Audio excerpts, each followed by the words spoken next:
여러분 안녕하십니까? CJB 아침 뉴스입니다. 오송 지하차도 참사와 관련해 이범석 청주시장이 전국 자치단체장 가운데 처음으로 중대재해처벌법 위반 혐의로 재판을 받게 됐습니다. 검찰은 이범석 시장이 제방과 하천 관리를 소홀히 했다며 불구속 기소를 결정했습니다. 반면 김영환 지사는 충청북도가 평소 지하차도를 점검하고 관련 매뉴얼이 있다는 등의 이유로 불기소됐습니다. 유족들은 반발하고 있습니다. 먼저 박원 기자입니다. 검찰이 이범석 청주시장을 전격 불구속 기소했습니다. 이 시장에게 적용된 혐의는 중대재해처벌법 위반 가운데 시민재해치사입니다. 시민재해치사는 전국 첫 사례이며 자치단체장이 중대재해처벌법을 적용받은 것도 처음입니다. 검찰이 이 시장을 기소한 가장 큰 이유는 미호강 임시제방과 하천 관리를 부실하게 했다는 겁니다. 미호천교 공사를 행복도시건설청과 시공사가 허가를 받고 했어도 청주시장 또한 이를 관리할 의무가 있지만 실질적으로는 전혀 이루어지지 않았다는 판단입니다. 또 중대재해처벌법이 시행된 뒤 청주시가 관련 TF를 구성했는데 담당 인력을 한 명만 배치한 것도 문제로 봤습니다. 이로 인해 하천 담당 부서는 기술 자격자가 아닌 자체 인력으로 제방을 허투루 점검해 시공사가 임시제방을 불법 철거한 걸 지적하지 못한 인과관계가 있다고 꼬집었습니다. 반면 김영환 지사에 대해서는 불기소 처분했습니다. 검찰은 충청북도지사가 지하차도 점검을 제때 실시해왔고 지하차도 자체에 결함이 없던 점, 자동 진입차단 시설 예산을 확보해 설치하고 있던 점, 사전 통제 기준 등 업무 처리 절차를 마련했던 점 등을 들어 혐의가 없다고 설명했습니다. 참사 당시 도로관리사업소 공무원들이 비상근무를 제대로 하지 않은 것에 대해선 공무원 개인의 잘못을 단체장에게 책임을 묻기는 어려웠다고 덧붙였습니다. 유족과 생존자 협의회는 김 지사를 기소 안 한 검찰 수사 결과에 즉각 반발했습니다. 제일 많이 책임이 있으신 분이 이 충청북도에 있다고 판단이 드는데 오히려 그분은 다 빠지고 이렇게 판단을 하니까 그래서 약간 이해가 안 돼요. 다시 고소고발을 할 건지 고민을 좀 하고 계세요.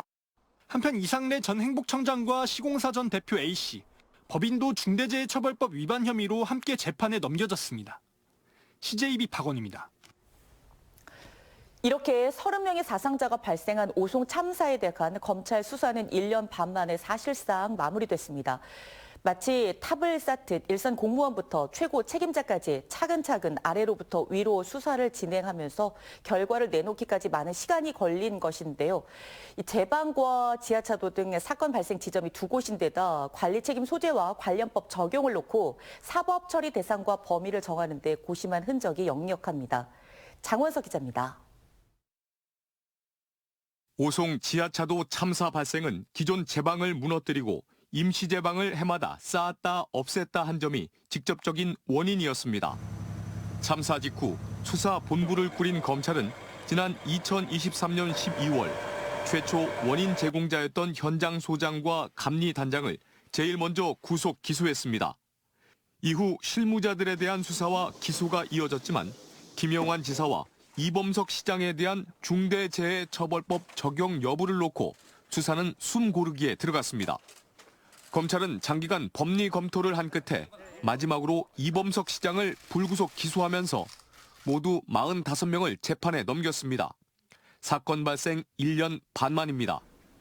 현재 현장 소장과 감리 단장은 1, 2심에서 업무상 과실치사 등의 혐의로 징역형을, 소방 간부 2명은 1심에서 허위 공문서 작성 등의 혐의로 집행유예를 선고받았습니다. 관련 공무원과 경찰들도 업무상 과실치사와 허위 공문서 작성 등의 혐의로 재판을 받고 있습니다. 검찰은 오송 참사의 원인으로 크게 4가지를 지목했습니다. 시공사의 제방 훼손을 비롯해 공사와 하천 관리 부실, 재난 대응 부실, 지하차도 관리 부실 등입니다.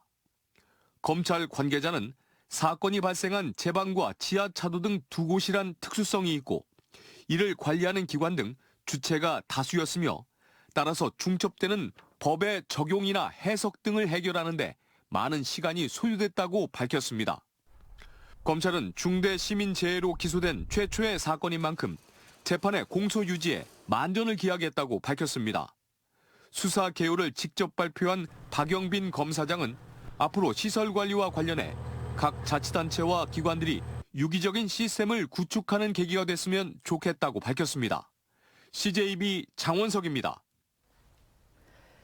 청주시는 이범석 시장에 대한 검찰의 불구속 기소에 대해 관련법 적용에 문제가 있다며 적극 소명하겠다고 밝혔습니다. 청주시는 입장문을 통해 오송 참사가 발생한 미호천 등 국가 하천의 유지 보수 책임은 시장에게 있는 것은 맞지만 관련법의 위임 시점을 무시한 수사 결과라고 주장했습니다. 청주시는 하천법 27조 9항에 따라 청주시장의 미호천 제방 유지 보수 업무의 시작은 준공 고시가 난 이후라며 공사 중인 경우에는 아니라는 입장입니다. 최근 독감 유행이 심상치 않습니다. 이 전국적으로 독감 의심 환자가 2016년 이후 8년 만에 최고치를 기록했는데요. 충북에서도 3주 만에 25배 가까이 증가했습니다. 전문가들은 지금이라도 독감 예방 접종을 맞아야 한다고 조언합니다. 김세희 기자입니다. 청주의 한 이비인후과, 진료를 기다리는 사람들로 가득합니다. 내과와 소아과 등 다른 병원들도 상황은 마찬가지. 대다수가 오한과 잦은 기침을 보이는 독감 의심 환자들입니다. 목이 많이 아프고요. 기침은 안 하는데 가래가 많아요. 가래가 많고 이 몸이 다 아파요. 최근 충북의 독감 환자가 빠르게 증가하고 있습니다. 12월 첫 주만 하더라도 의심 환자 수가 2.8명에 불과했지만 지난주 50.4명을 기록했습니다. 3주 만에 25배 가까이 급증한 겁니다. 올해 독감 유행 기준인 8.6명에 6배에 달합니다. 같은 기간 전국적으로는 독감 의심 환자 수가 73.9명 수준까지 늘었는데 2016년 이후 8년 만에 최고치를 기록했습니다. 전 연령대에서 독감 환자가 급속히 늘고 있는데 특히 단체 생활을 하는 어린이와 청소년들의 감염이 두드러졌습니다. 13세에서 18세 청소년은 149.4명, 7세에서 12세 어린이 감염자는 171.8명까지 치솟았습니다. 전문가들은 사람들의 이동이 많은 설 연휴 기간 독감이 빠르게 확산될 우려가 있다며 지금이라도 독감 백신을 접종할 것을 권고했습니다. 독감 예방접종은 맞는다고 바로 항체가 생기는 것이 아니라 최장 2주 정도까지 그 항체 형성 기간이 있기 때문에 지금이라도 빨리 맞으셔야 우리 설 명절 때 가족들 만났을 때 안심하고 또 손 씻기와 마스크 착용, 기침 예절을 지키는 등 기본적인 호흡기 감염병 예방 수칙을 지켜달라고 당부했습니다. CJB 김세희입니다. 요즘 건강 다이어트 이것을 위해서 닭가슴살 샐러드를 정기적으로 배달해서 드시는 분들이 많으신데요. 온라인 배송 닭가슴살 샐러드의 43%에서 대장균이 검출됐습니다. 또 저염식, 저칼로리를 강조한 일부 제품에서도 기준치를 훌쩍 넘는 소금과 열량이 검출돼 각별히 주의하셔야겠습니다. 이윤영 기자의 보도입니다. 소비자들이 온라인으로 즐겨 찾는 닭가슴살 샐러드입니다. 한국소비자원이 온라인 플랫폼에서 인기 있는 닭가슴살 샐러드 30개 제품의 안전성을 조사했습니다. 그 결과 조사 대상 30개 가운데 13개 제품, 절반에 가까운 43%에서 기준을 초과하는 대장균이 검출됐습니다. 대장균은 식품을 비위생적으로 제조 관리할 경우 발생할 수 있는데 감염 시 설사나 복통, 구토 등의 증상이 나타납니다. 대장균이 검출된 딜리셔스 샐러드, 마법 같은 샐러드, 모닝푸드, 샐러드유 등은 판매를 중단했고 나머지 9개 사업자는 품질 개선을 약속했습니다. 닭가슴살 샐러드 같은 경우에는 이제 가열하지 않고 바로 먹는 식품이고 또 그 가공하지 않은 농산물들이 재료가 많이 사용이 돼서 아무래도 위생 관리를 철저히 해야 될 필요가 있습니다. 다이어트나 건강식을 원하는 소비자들을 겨냥해 저염, 저열량 등을 강조한 5개 제품도 모두 기준을 초과해 부적합 판정을 받았습니다. 특히 팜8 제품의 경우 저염식이란 광고에도 저염 표시 기준의 2배가 넘는 소금이 검출됐습니다. 슬림쿡, Eat Like It, 딜리셔스 샐러드 등 3개 제품은 지방의 실제 함량이 제품에 표시된 함량보다 각각 185%, 163%, 150%나 높은 것으로 나타났습니다. 또한 조사 대상 30개 중 12개 제품이 질병 예방에 효과가 있다는 표현을 사용하거나 체중 감량 체험기를 이용하는 등 부당 광고를 게시해 판매를 중단하거나 개선을 약속했습니다. CJB 이윤영입니다. 충청북도가 지난해 10월부터 3개월 동안 도내 하천오염 우려 시설에 대한 집중 점검을 벌여 12곳을 적발해 법적 조치했습니다.